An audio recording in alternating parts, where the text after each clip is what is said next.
How to use Cash App roundups. Let's get right into it. Drop down to the bottom navigation bar and tap the Card tab. It's the second icon from the left.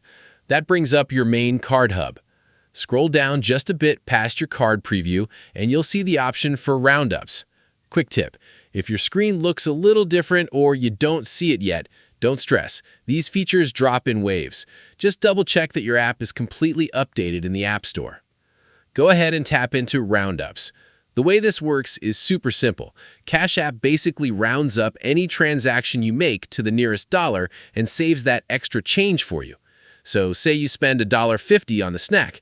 Cash App charges your card $2, takes that leftover 50 cents, and instantly puts it to work. It's an effortless way to build up a balance over time without having to manually move money around. You can send your change straight to stocks or crypto. Let's hit continue. Now you just choose your destination. You can go the crypto route with Bitcoin, but for this demo, let's tap Select a Stock. They're going to give you a quick list of trending companies right here, or you can use the search bar at the very top to find a specific ticker. We're going to go ahead and lock in Apple for this one. If this is your first time messing with the investing side of the app, Cash App does require a quick identity check just to keep things legal and secure. Hit continue. It's going to ask you to confirm your email, punch in a quick verification code, and select your current employment status.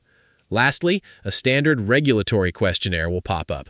For almost all of us, these special background rules don't apply, so you can just hit None Apply down on the right side. That brings us to the final review screen. It's showing that our spare change is locked in to buy Apple stock. Keep in mind, the exact fraction of the share you get will vary slightly based on whatever the market price is when you actually swipe your card.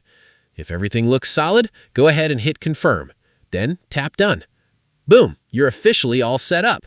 If you ever change your mind or want to pivot, you can always tap Change Destination to swap out your stock, or just flip that main toggle switch at the top to turn the whole thing off whenever you want. And that's pretty much all there is to it. If you want to unlock another crazy helpful feature on here, check out my video right here on how to use Afterpay on Cash App to buy now and pay later. Smash that like button on your way out, and I'll catch you guys in the next video.